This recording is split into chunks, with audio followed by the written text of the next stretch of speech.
these three talks on the author, on the author in various different respects. I've the author in the margins. I've started the first two with autobiographical anecdotes, and I'm going to do the same today. Unfortunately, for those of you who are here on Monday, it's the same autobiographical anecdote. So, but it's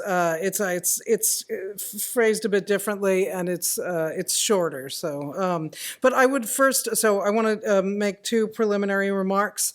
One is actually not a preliminary remark. It's an epigraph.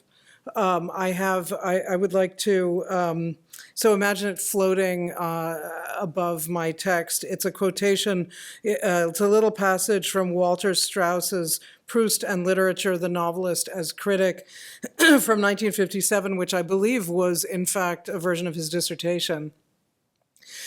I quote, from Walter A. Strauss, generally speaking, Proust and Marcel coincide on intellectual matters, though not on biographical ones. A congruence between the narrator and Proust does not occur until the latter portions of À la recherche du temps perdu are reached. In other words, Marcel has been delegated to help Proust conquer time. He serves as intermediary between the author and his subject matter. Close quote. And so I do, though, also have a preliminary remark, which is that hoping to attract a crowd as robust as this one, I entitled my talk "Proust and the Marx Brothers," knowing that that was probably a sexier title than the first version, which was a taxonomy of Proustian abjection. And I know you all came here to hear about the Marx Brothers, so I just want to warn you that I'm not actually talking about the Marx Brothers in this talk. What I am doing is preceding it, and I'll come back to this at the end, by the observation that over the course of decades of working on Proust, it has begun to occur to me that almost everything in Search of Lost Time can be explained with reference to Groucho Marx's famous line that he wouldn't want to belong to a club that would have him as a member. And so I just want you to bear that in mind, because that is kind of hovering in the margins of everything that, of this work. Okay. So when I was in graduate school, starting in 1985, as you already know, one of the first things I learned was that history and biography were irrelevant to the study of literature. The author was dead. I had already read necessarily his, obituaries by Barthes and Foucault as an undergraduate, but it was not until I entered graduate school that I was made to realize the full implications of this news that the author was dead, and to understand that it was part of the larger truth that literary works have nothing to do with what was referred to in contemptuous tones as reality. The quaintly naive notion, we were told that the quaintly naive notion that it might have something to do with reality was known, we were told, as the referential fallacy. And the author had something to say about anything as the intentional fallacy. Rather, I came to understand texts exist in exclusive intertextual reference to other literary works and must be taken accordingly. I received this teaching with very mixed feelings. On the one hand, it made a certain obscure sense to me, given that much of my childhood had been spent taking refuge in the alternative universe of books from what seemed to be generally taken to be reality. I had always vastly preferred the realm of literature to the actual world around me. This predilection was what had impelled me to go to graduate school in the first place. On the other hand, the main reason books had always held such tremendous appeal was precisely their skewed take on what I continued to think of as reality. They seemed to offer at once an interpretation of the world around me and, by the same token, a remedy for it. However perplexed I may have been, though, by the idea of the referential fallacy and the concomitant reign of intertextuality as the exclusive key to literary analysis, there was one aspect of all this that I found extremely pleasing, and I mentioned this on Monday. I was delighted to be told that history and biography were irrelevant to the proper understanding of literature, since this bit of dogma struck me as an open invitation to ignore whole areas of inquiry. It crossed my mind that the person chiefly partly responsible for informing me that it was not merely acceptable, but perhaps actually desirable to remain free of knowledge of history and biography, Michael Riffater, was himself highly knowledgeable in these areas, but I shoved that misgiving aside in my eagerness to concentrate on the text itself and failed to delve into fallacious context. As a result, it was not until I had already begun work on my dissertation on Proust and Madame de Sévigné that it occurred to me to look at a biography of Proust. This decision was, as I recall, taken mainly as a desperate procrastination measure more than in any spirit of potential discovery. At the time, the late 80s, the standard Proust biography was still that of George Painter, first published in 2 volumes in 1959 and 1960 and translated into French in the mid-60s. It remained the biography of reference in both English and French for some time, and despite the publication of various other biographies, it was not supplanted as the standard reference until Jean-Yves Tadier published his own monumental biography in 1996. Painter's biography is a strange work. Instead of interviewing the many people who had known Proust and were still alive in the 50s, because most of the latter had already written memoirs detailing their relations with Proust, Painter decided to read À la recherche du temps perdu as a disguised autobiography and to proceed accordingly. He thus extrapolates the biography from the novel and then interprets the latter in the light of the former. The result is necessarily circular, the novel essentially providing its own internal exegesis disguised as externally driven analysis. In other words, although I doubt Painter would have approved of the referential fallacy idea, to some inadvertent degree his biography exemplifies it, with Proust's novel providing its own intertext in the guise of biography. This, then, was my first encounter with Proustian biography. From it, I learned a great deal, and yet it seemed clear that this book barely scratched the membrane separating the hermetic world of the novel from what might have existed outside of it. I begin with this reminiscence because in the interim, I've come to be particularly interested in the relation between Proust's biography and his work for reasons that you've already heard about, and even to believe that there are aspects of the latter which can only be fully understood in the context of the author's life, which is a heretical idea, or at least, I don't know whether it's still a heretical idea, but it certainly was at the time that, that it first began to strike me as useful. So that's my preamble. Proust was not always what he has become in recent years. The history of Proust reception, like all such histories, is replete with contradiction and historical irony. To cite the most obvious example, when Du Côté de Chez Swann was first published in 1913, after having been rejected by various publishers, critics responded by noting that while the work offered much of interest, it was not in any recognizable sense a novel, given its overall bagginess, incoherence, and apparent pointlessness.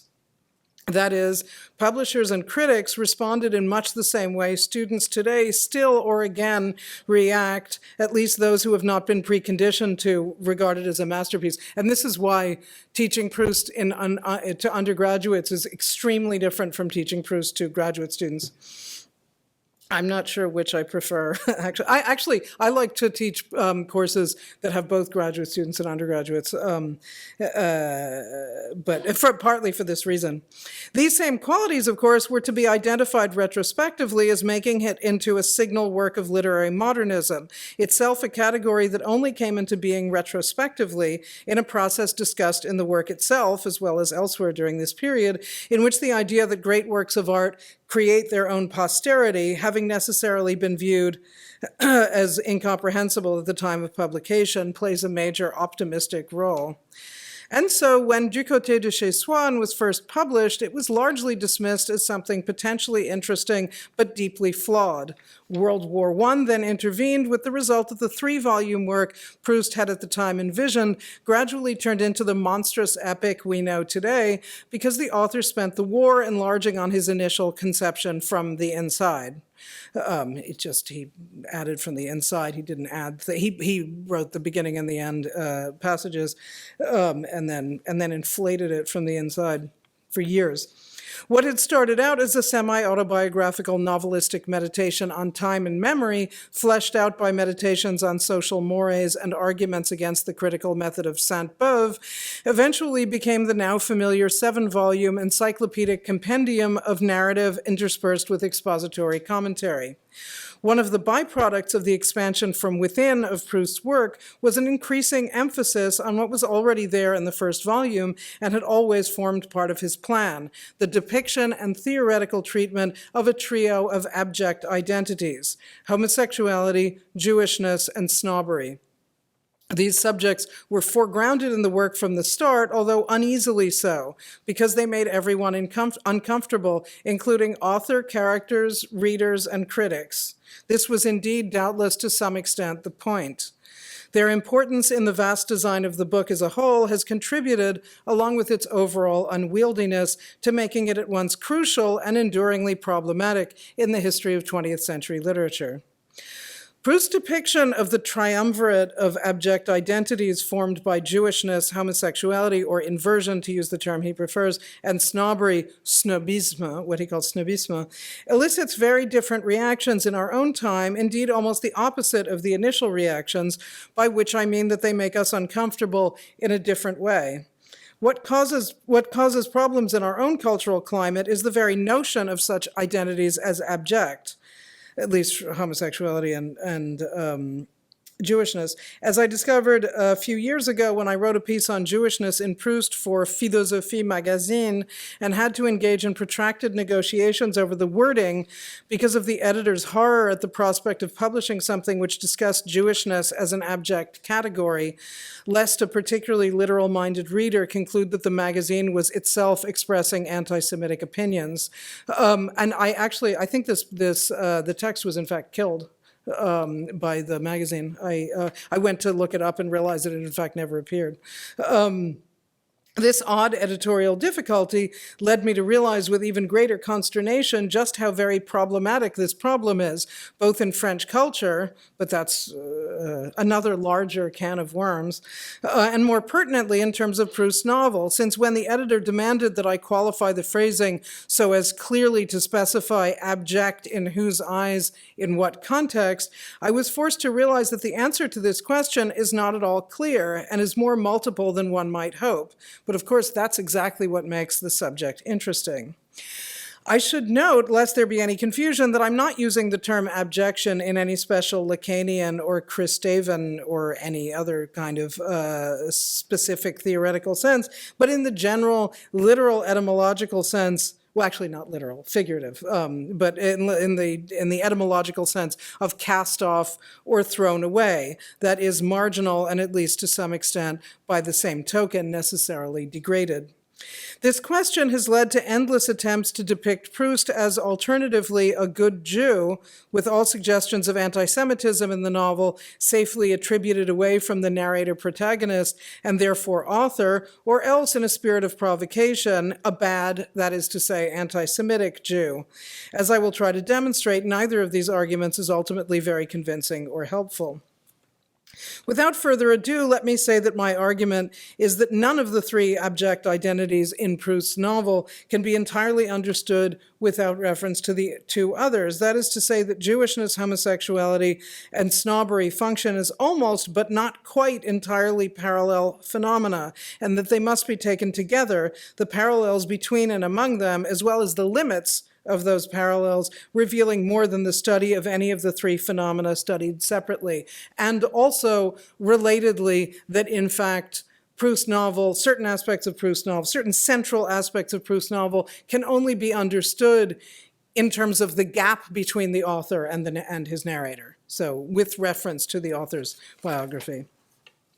Of course, I realize this is hardly a new observation in terms of the parallel, the observation of the parallel between Jewishness and inversion or homosexuality in the novel. Indeed, Proust or his narrator himself draws the analogy between Jewishness and inversion repeatedly and at length, most insistently in the opening section of the volume called Sodom and Gomorrah.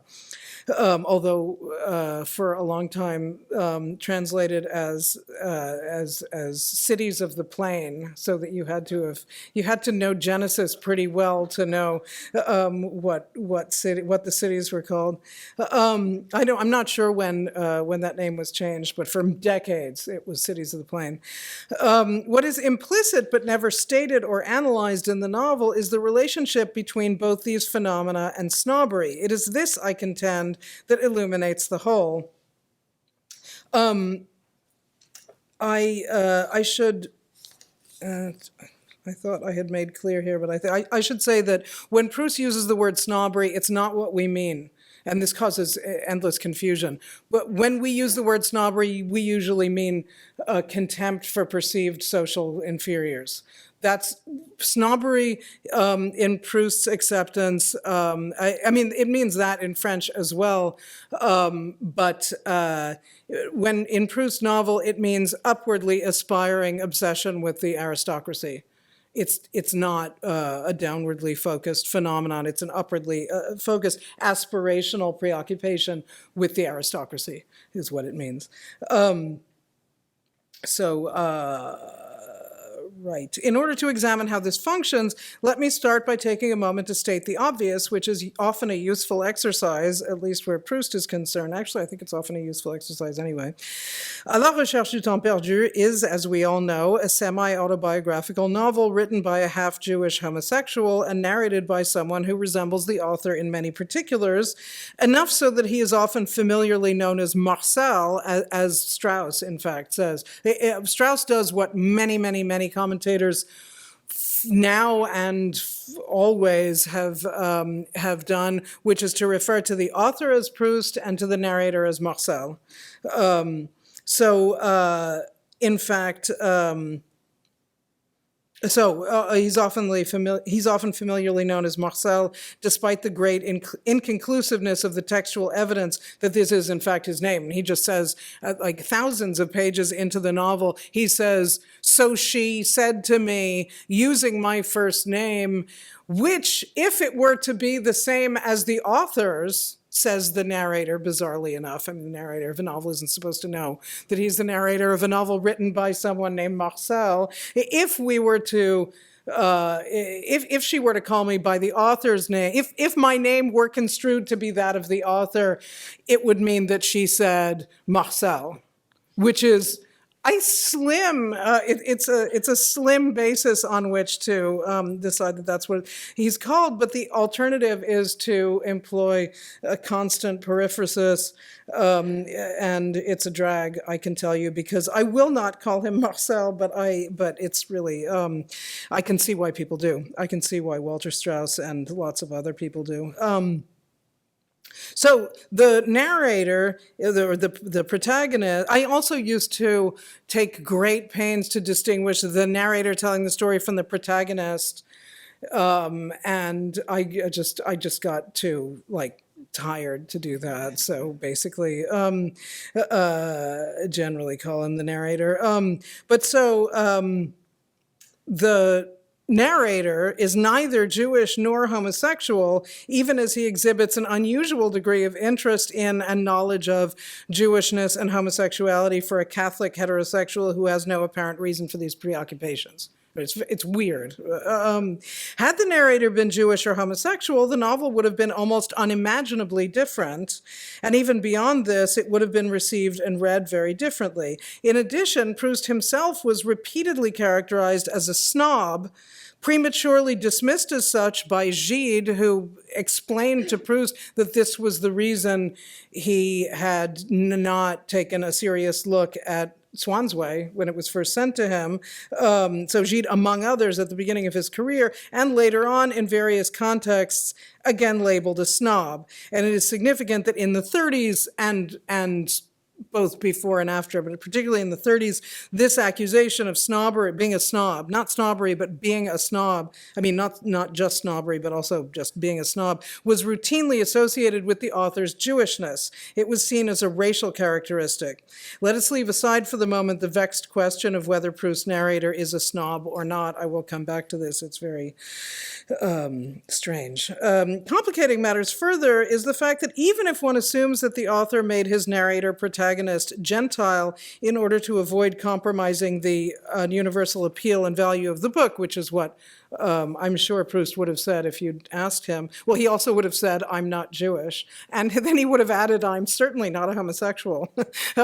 So, in fact, but I think that probably he thought of himself as doing this so as not to compromise the universal value of the book. It's also true that Proust did not consider himself to be Jewish. This much is clear from his correspondence, especially the famous letter to Robert de Montesquieu. Robert de Montesquieu was a famous snob and a famous dandy, aristocrat, dandy,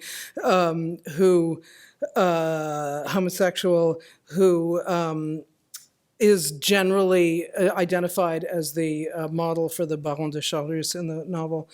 And so Proust wrote a letter to Robert de Montesquieu in the midst of the Dreyfus affair in, I think, 1896, which is routinely cited in discussions of Proust's Jewishness, even though it raises more questions than it answers for both sides of the argument.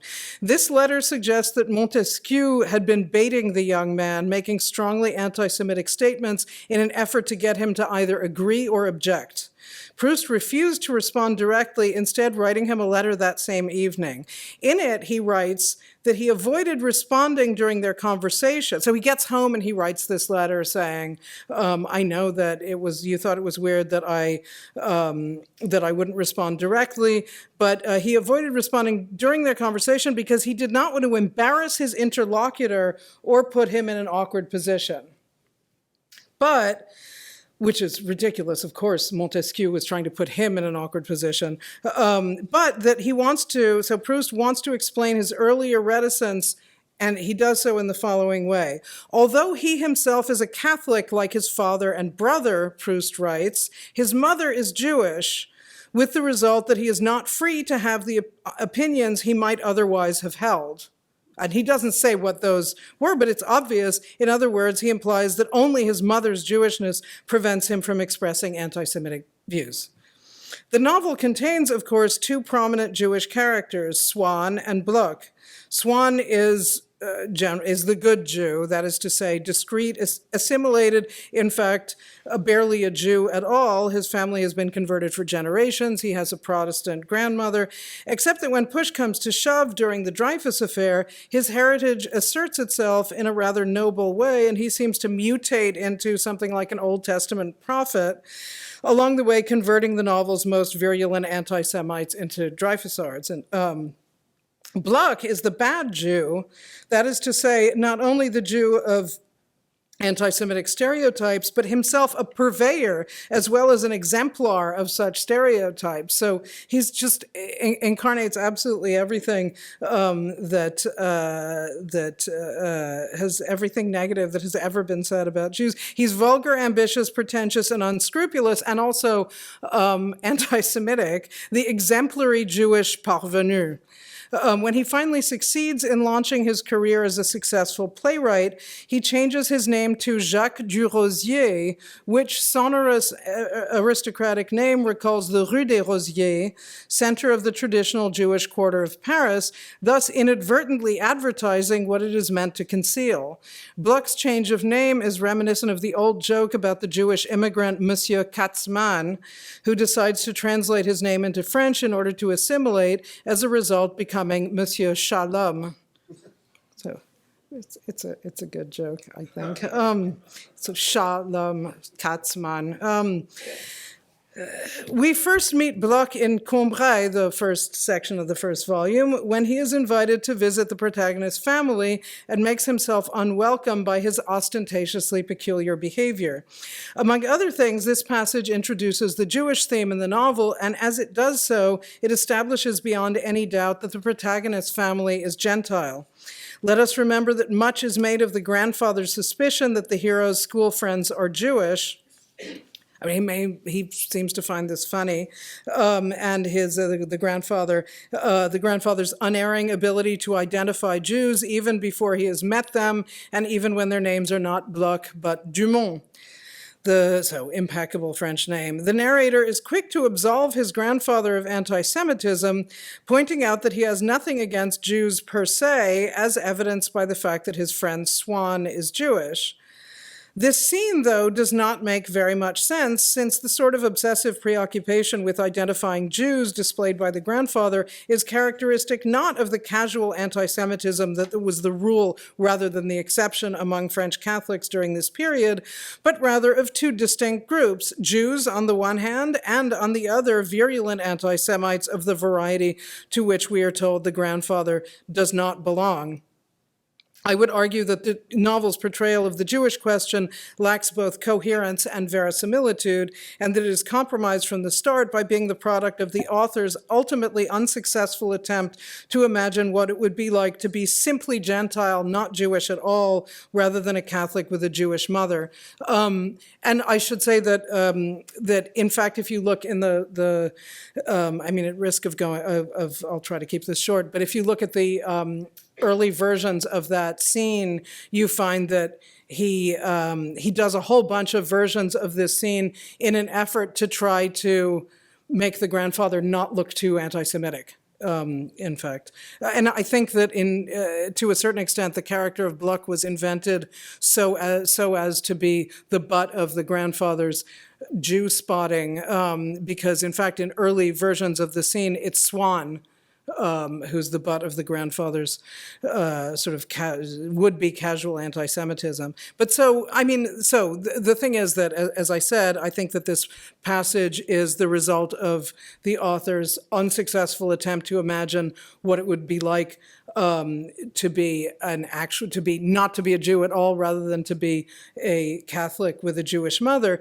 But of course, the problem is that, strictly speaking, there is no such thing as a Catholic with a Jewish mother, since according to Jewish law, anyone with a Jewish mother is by definition a Jew. Saying I'm not Jewish, but my mother is, as he says, as he writes to Montesquieu, is reminiscent of the T-shirts that used to be sold in gay bookstores in the 1980s and 90s with the slogan, "I'm not gay, but my boyfriend is." Or my girlfriend. I would go so far as to say that Proust was not really half Jewish so much as entirely Jewish because his mother was Jewish, while at the same time entirely Catholic because he had been baptized and brought up nominally Catholic. I mean, he'd received not much religious education at all.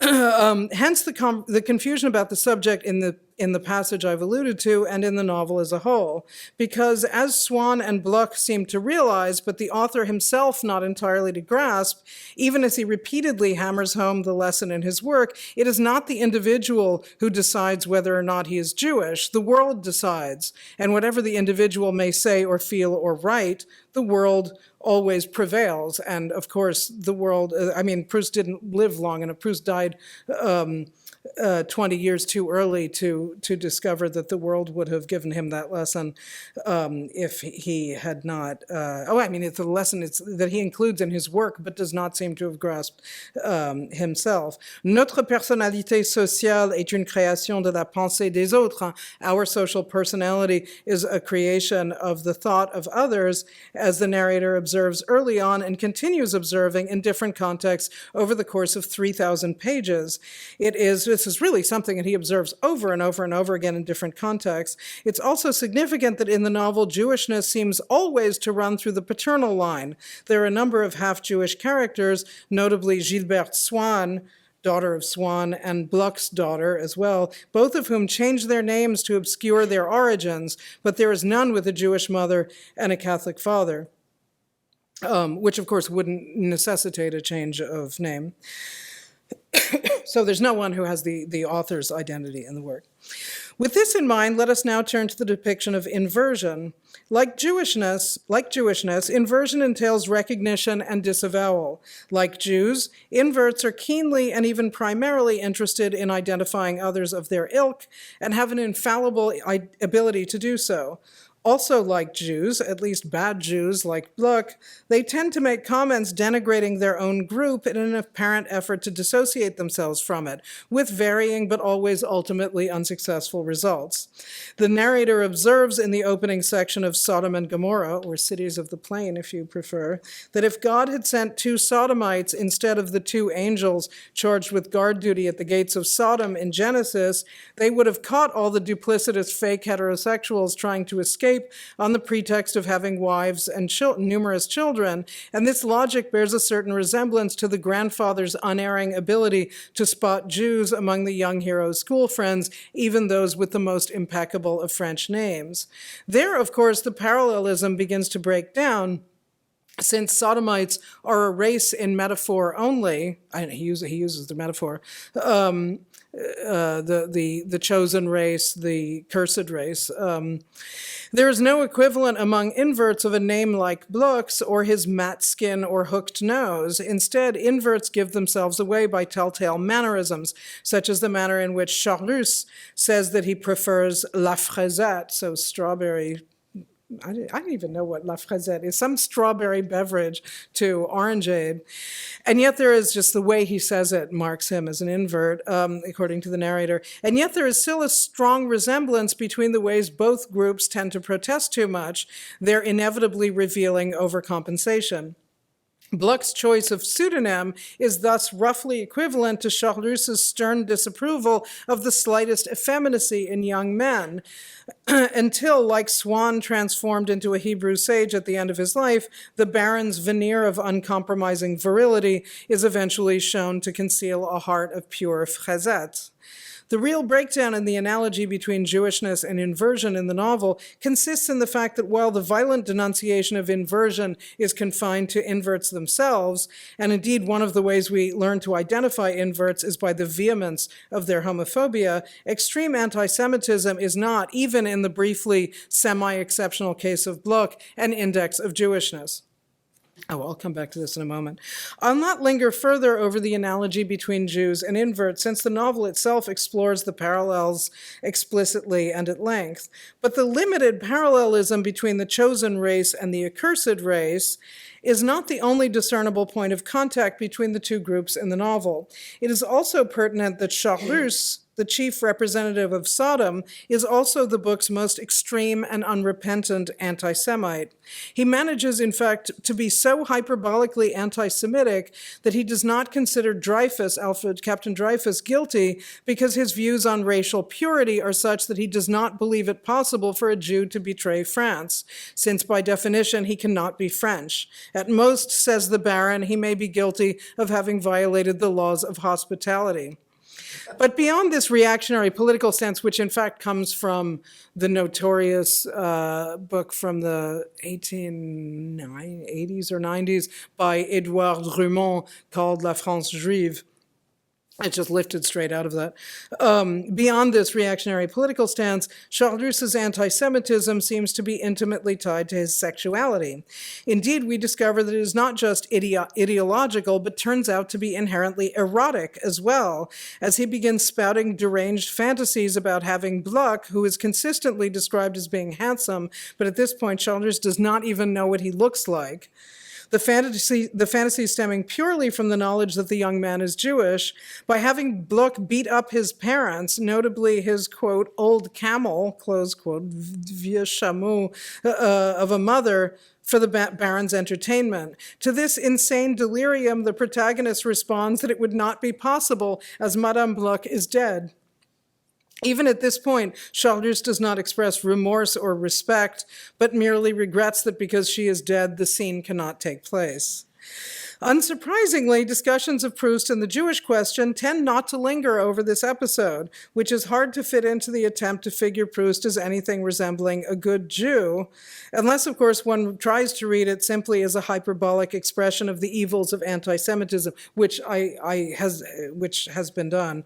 But I would maintain that this is a misreading, unless it attempts to take into account the considerable extent to which Charlus, even and especially in his most deranged moments, is based not merely on Montesquieu and company, Montesquieu mainly, but on Proust himself. This scene, I would argue, and this actually is something that I learned reading the Painter biography. I had not realized that because commentators just don't really do more than maybe mention and then skitter away the fact that the character of Charlus, who is crazy and who's crazy anti-Semitic, and the representative of Sodom in the book is not just based, I mean, he's supposed to be based on Montesquieu and a few other characters thrown in, but in fact, his behavior, a lot of his behavior comes from Proust himself. That was one of the big, that was one of the biggest revelation that I got reading the Painter biography and then other biographical works. At that point, I began to realize that biography was pretty damn relevant and had a lot to reveal. So where was I? This scene, I would argue, is best understood, the scene of Charlus trying to get, Charlus fantasizing about getting Gluck to beat up his mother, who's dead. The scene, I would argue, is best understood as representing the separate chapter which the narrator later says should be devoted to the crucial subject of maternal profanation. And as you may know, Proust didn't start writing his magnum opus until his mother had died, until both of his parents were dead. Charlus's idea of inducing Gluck to beat up his mother as the ultimate pornographic, auto-sadomasochistic, anti-Semitic spectacle is Proust's most extravagant Proust's most extravagant, it's very exciting for me, Proust's most extravagant enactment of maternal profanation, sexualized profanation, that is, of the dead Jewish mother in the writing of the novel itself, which had to wait for the author's mother to die in order to be born, just as in the novel, Monsieur Vinteuil, the composer, has to be killed by his daughter's vice before his magnum opus can be transcribed by her lesbian lover. So let's now turn to snobbery. Snobbery is unlike our other two categories in a number of ways, and most notably, for my purposes at least, because it is never discussed in terms of Jewishness or inversion in the novel itself. And in fact, there is one sentence in a draft that was not included in the novel where he makes the parallel and then he suppresses it. So I was very excited the day that I discovered that. So it is paradoxically, I would contend, for this very reason that the parallel is not discussed, that an examination of the implicit unavowed parallel, so unavowed, not disavowed, but unavowed parallels between it and the other two phenomena in question is so useful. We have seen that the analogy between Jewishness and inversion breaks down at the point at which denunciation of the group acts as an index of belonging to it. So en être is the phrase that he uses. While Jews may at times, like Gluck on the beach at Baalbek, let loose with the occasional anti-Semitic tirade, these represent moments of contingent irony rather than an inherent identificatory mania, as seems to be the case for Sodom, whose denizens can be recognized not only by telltale feminine gestures, but also by their insistence on denouncing their own group. In the case of Charlus, this mania would seem to be the product of an increasingly uncontrollable need to talk about his major preoccupation. Unable at first to conceive of any way to do so other than by violent expressions of disapproval, he is eventually lulled into a false sense of impunity by the duplicitous Verdurin clan and delivers disquisitions on inversion, which bring about his eventual social downfall and exclusion from that circle. He thus learns to his detriment that in sharp opposition to what Proust told Gide, according to the latter's famous journal entry, it is not true that one can say anything as long as one doesn't say I, which is what Gide wrote that Proust had said. Gide says, according to Gide, this is shortly before, this is towards the end of Proust's life, in the last year of a few months before he died, like 6 months before he died, Proust says, you can say anything as long as you don't say I. And Gide says, that's not that's not what I want to do. But in fact, it's not true. The novel itself demonstrates that this is not true because a prurient audience quickly learns to translate the third person back into autobiographical confession. This lesson, which is another version of the same lesson about self-exposure I alluded to earlier in terms of who decides on whether one is a Jew or not, is another truth the author carefully illustrates throughout his novel, but bizarrely seems not fully to have understood himself. And this lesson is delivered first and perhaps most memorably, not in terms of inversion, but rather in terms of snobbery. Before inversion has been so much as alluded to in the novel, early on in the very first section, we are introduced to Monsieur Le Grandin, who provides a demonstration of this useful teaching through his violent denunciations of snobbery and vigorous denial that he has any desire to know the Guermantes family, the fancy aristocratic family who are the snob's greatest objects of desire, the vehemence of which insistence leads the hero's entire family to understand that Monsieur Le Grandin is in fact precisely that which he denounces. For most, but not all, of the rest of the novel, Le Grandin incarnates both snobbery and the structure it shares with inversion, that is, the principle of announcing itself by means of expressions of disavowal. Snobbery is directly analogous with inversion in another way as well, intimately related to this principle of disavowal. Both the snob and the invert are animated by the desire for precisely those who by definition cannot desire them back. And in both cases, they tend to flee their like. This rule plays out in tragic form for the inverts, in comic form for the snobs.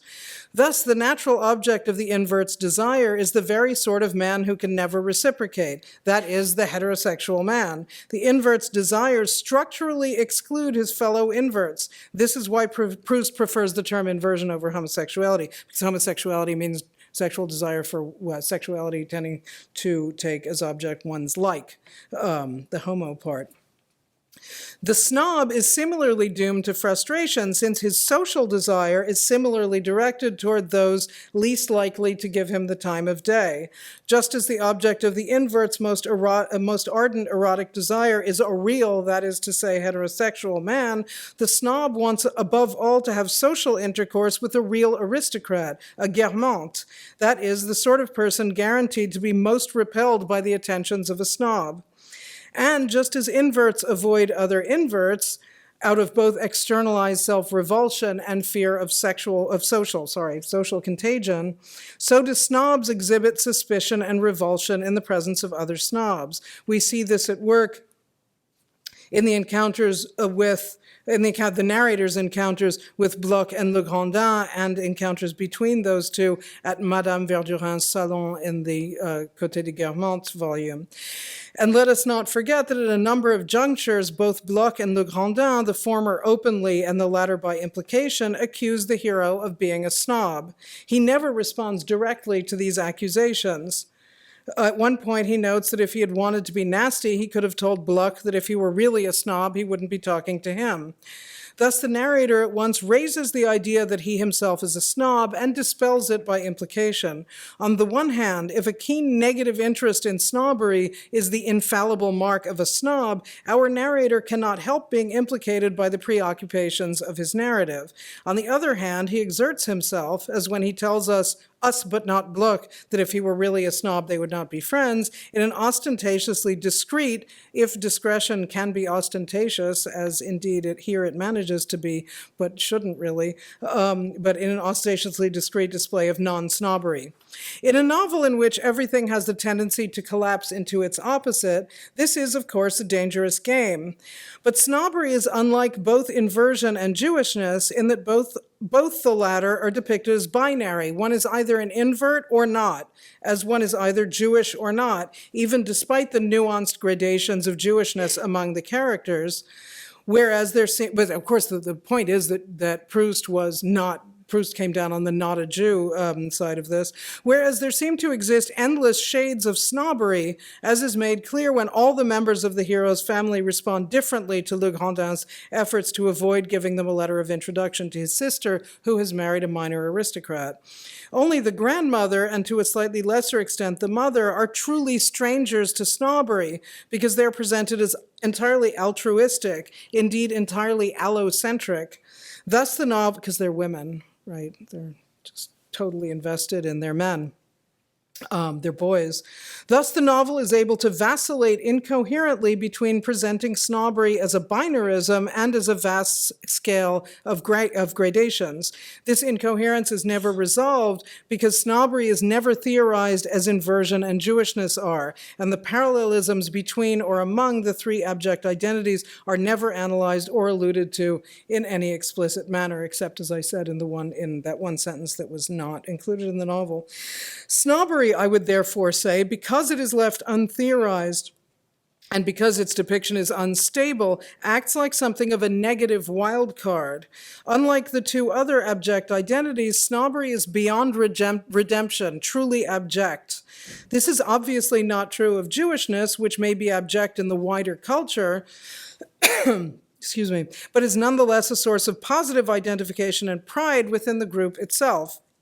And it is not even true of inversion, since, among other indications, we are told that inversion is what gives Charlus his subtle intelligence and artistic sensibility, as opposed to his cloddish brother, the Duc de Guermantes.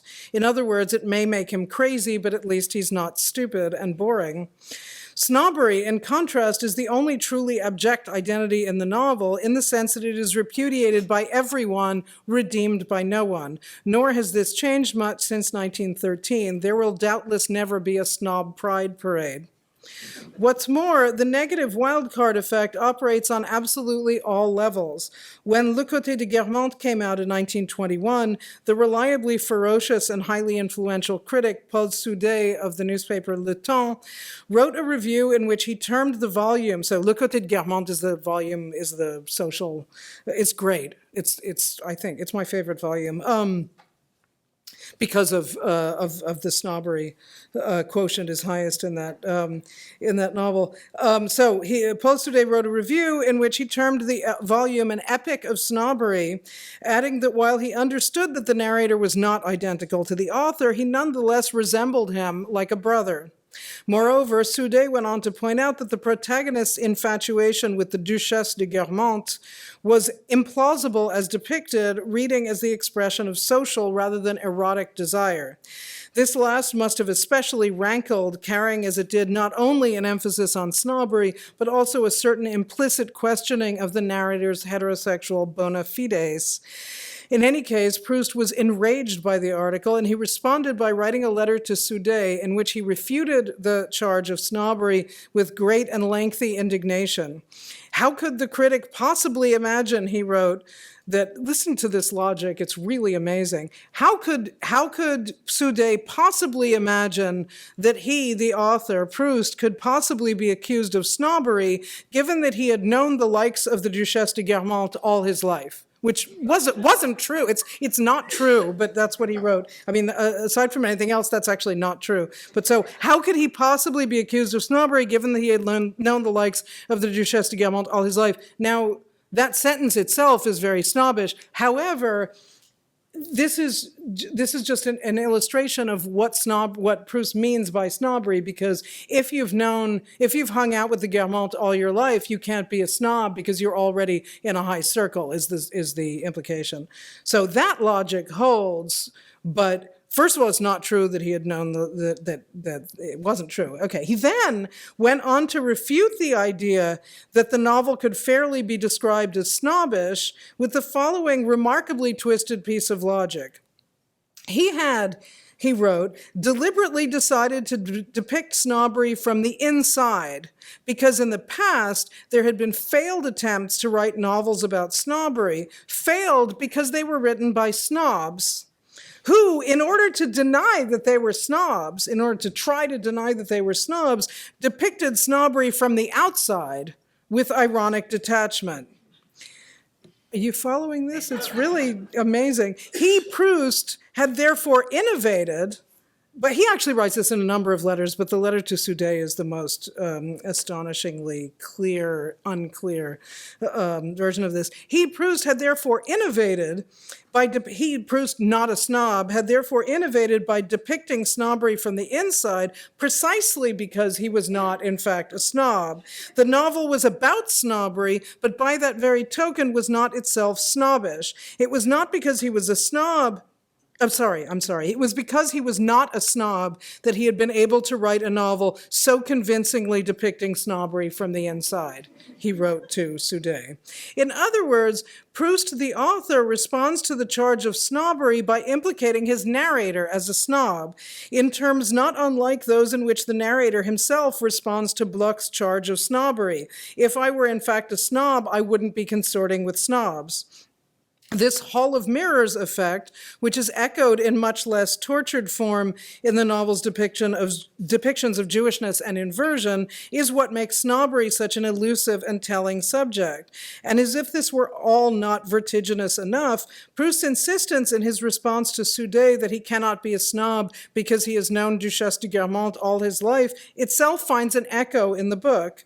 At the end of Albertine Disparue, so the penultimate volume, in the passage in which we learned that Le Grandin, the snob from the very first section, has eventually gotten over his snobbery, the main reasons given for this transformation are, one, that inversion has become increasingly insistent in his psyche, so that it has come to eclipse snobbery as his dominant vice.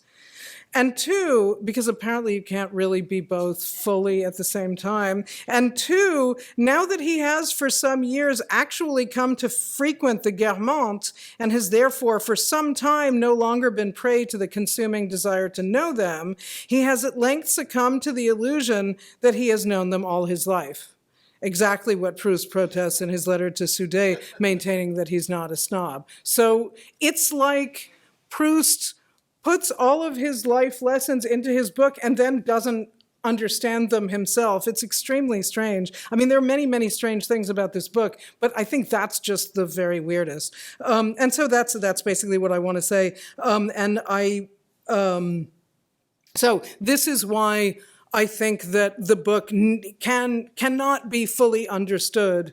I mean, I realize that that's a dangerous thing to say, but I believe that the novel cannot really be entirely understood without looking at the gap between the author's biography and the work itself. And also, this is also why I believe that the observation that that I wouldn't want to belong to a club that would have me as a member is so key. And the reason I entitled this paper, Proust and the Marx Brothers, is that I was thinking at the time that I gave the paper title, I was thinking that that Proust and the Marx Brothers would be a really great title for a book, but I don't know because just to dot the I, Proust. Basically, the novel represents in the identity of the narrator as not a Jew at all, not a Jew, not a homosexual, not a snob, in principle. I mean, he declares himself not to be a snob. The author then throws him under the bus. But in any case, the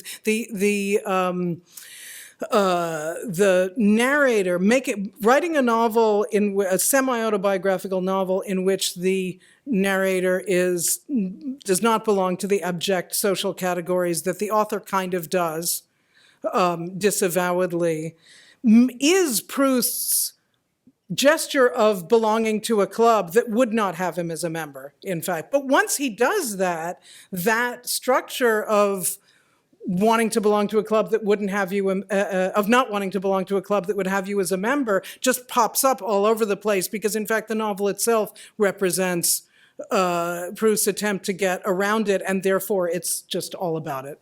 So that's what I want to say about the author and his text. Thank you very much.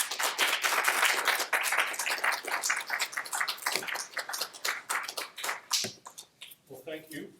And once again, I will come around with microphone so that your questions can be picked up on the recording. If you want to signify by raising your hand, I'll come around.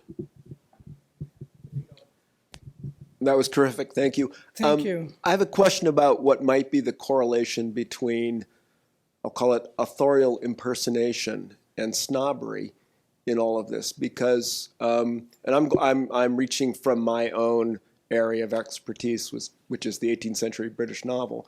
You take somebody like Defoe or Sterne or Austen or any of these writers from the beginning to the end, one of the problems that's always asserted is, for instance, with Defoe, that they're impersonating the voice of this other that is in fact themselves in some way or another. Mm-hmm. And snobbery is very much about a desire, at least the form of snobbery you're talking about with Proust. And I have a side question, which is that Proust's neologism, or is that... No, actually, Thackeray... When does the notion of snobbery bifurcate into these two meanings? So that's the side issue. It bifurcates from the beginning. It starts out by bifurcating because Thackeray's Book of Snobs talks about both.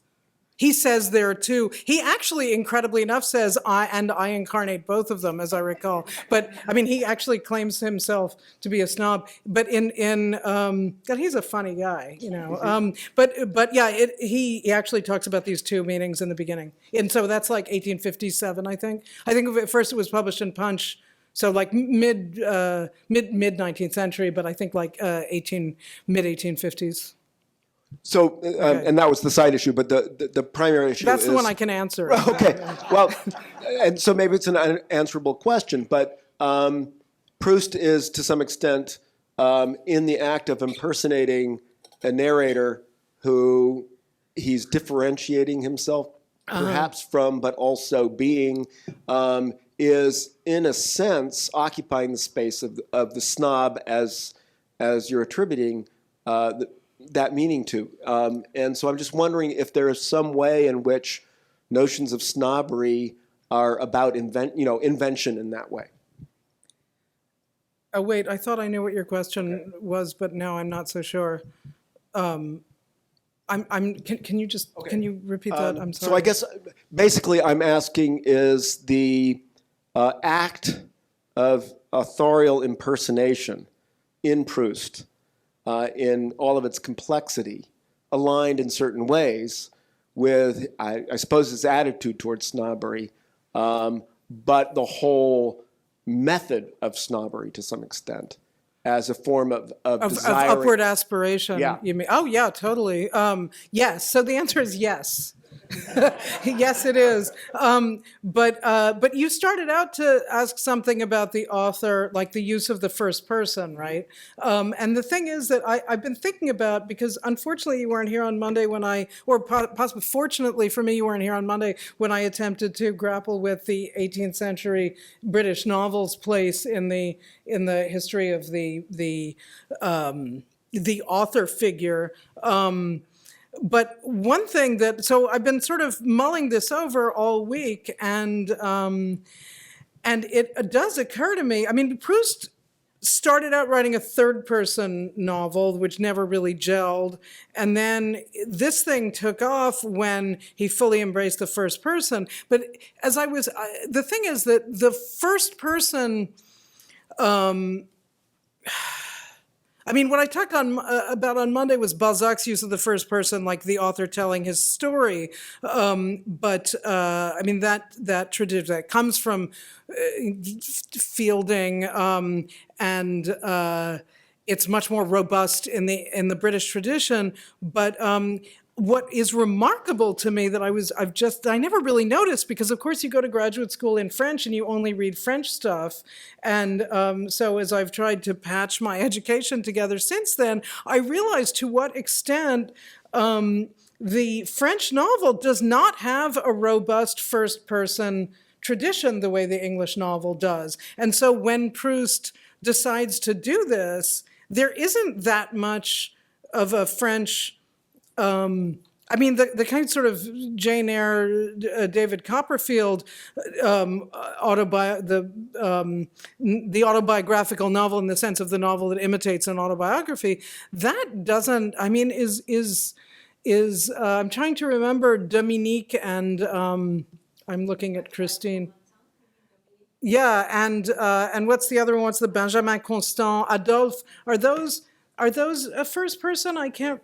They are both first person, but that's like the very beginning of the 19th century. Afterwards, they resolutely stick to the third person, and so then in the very beginning of the 20th century, you had 1900. You have Claudine, Colette writes Claudine Adécole, and Gide in 1902 writes the Moralistes, which is one of these like I'm writing a letter to you. I mean, sort of a weird like an epistolary philosophical rumination or something. But that first person tradition isn't really there in the 19th century. Past the very beginning, past those romantic sort of novellas, it's just not there. So I think it's a very different relation to the first person that, I mean, there are some epistolary novels, but which are necessarily first person within a framework, but basically it's just not there. It's something that I hadn't really thought about too much until this week. So thank you again for inviting me, because but I'll let you know when I've thought about it some more and arrived at some sort of conclusion. Well, thank you. That was I really liked that. That was very, very interesting and insightful. Thank you. My question is about, I guess it's a fourth abject. I mean, I guess we could consider it a fourth abject figure in the novel. Ultimately, we could consider this a universal form of the structure of desire you're finding in the three abject characters. I'm thinking about jealousy, right? Mm-hmm. I mean, the novel is, if that's not, I mean, yeah, this is the not wanting to belong to a club that would have you. Right, and Swan and Odette, and then the narrator. I mean, it gets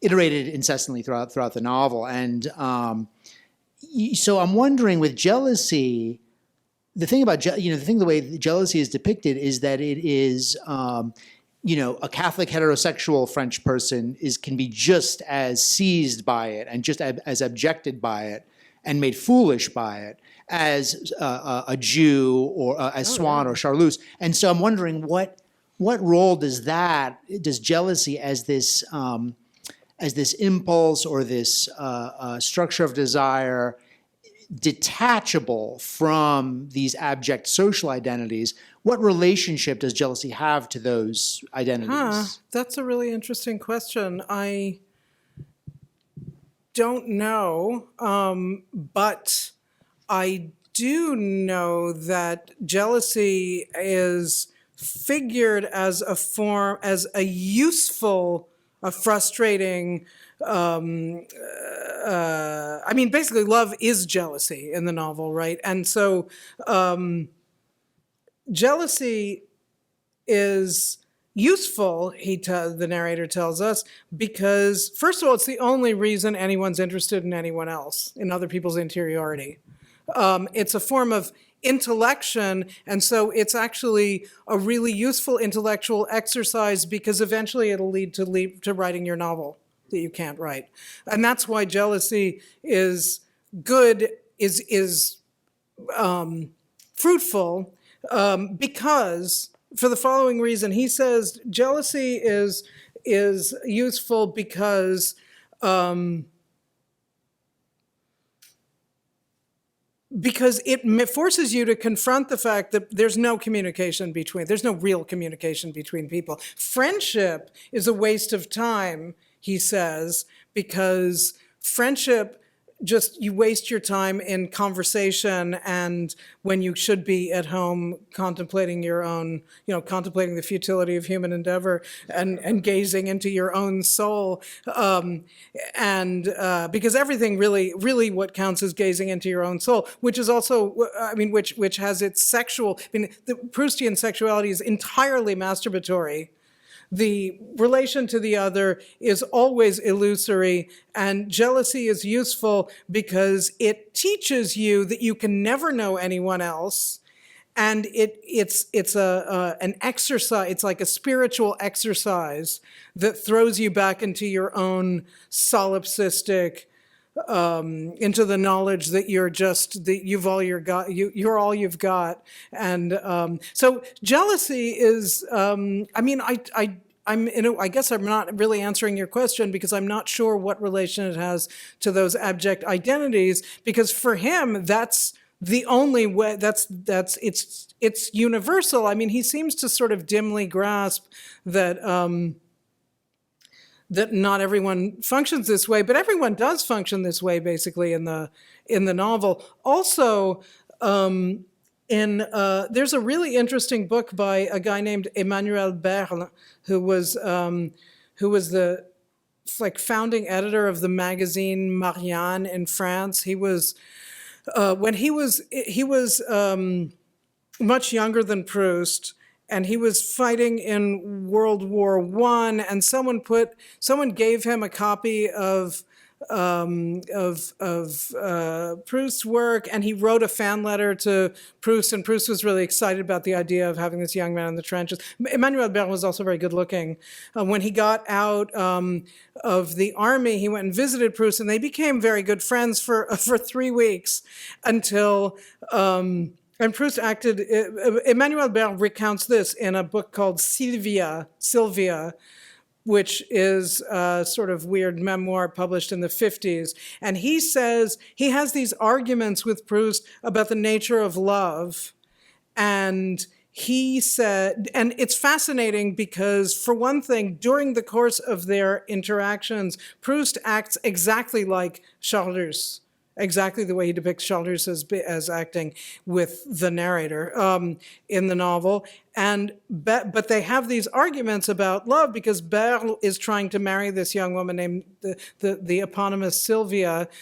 He's trying to get her to marry him. And Proust keeps saying, that would be ridiculous, like, drop this, it's bad, you'll never get anywhere. And Proust explains to him, basically Proust gives him exactly the same argument that's in the novel about love and friendship, except it's about heterosexuality and homosexuality.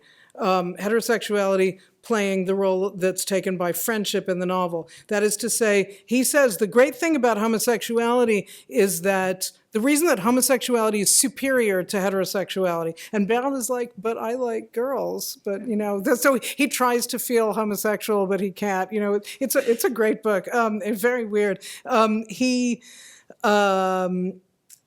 he also thinks that maybe Proust is engaging in sort of special pleading because he himself is a homosexual. What Proust tells him is that heterosexuality gives you the illusion, because it's accepted and expected, in fact, gives you the illusion of real human contact. Whereas homosexuality, you know that you're doomed.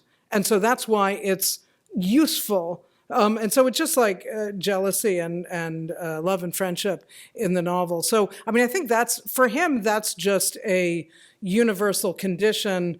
But there are some forms like expressed through, because he's not going to say he's not going to say heterosexuality just gives you the illusion that you can actually be with someone in some sort of real human interaction. He says, friendship is there are other reasons he says that about friendship, but in any case, homosexuality, in what he says to Berle, or just love in general in the novel, it's useful because it is so totally doomed that it makes you understand that you're alone, and that you need to be looking into the depths of your own soul and contemplating. So the object figures have a social orientation and put them in the jealous position automatically because of the social structure. Well, the invert, yeah. The snob, yes. The Jew, on the other hand, see, this is why there's lots of parallels, and they always break down at a certain point. The Jew, if he is a snob, if the Jew wants to be not a Jew, then yes, same thing. But there are Jews who don't want to be Jews, and there are Jews who are just fine with being Jews. They may be viewed as abject. And then there's Swann. Swann, I think, is a Proust figure, because he's the Jew who's the closest you can get to not being a Jew while still kind of being a Jew. But again, I mean, I think he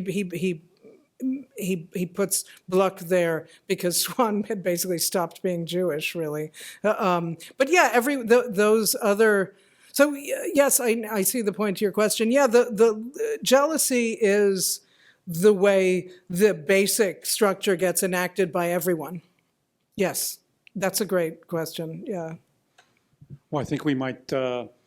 Which I answered at great length, I realize.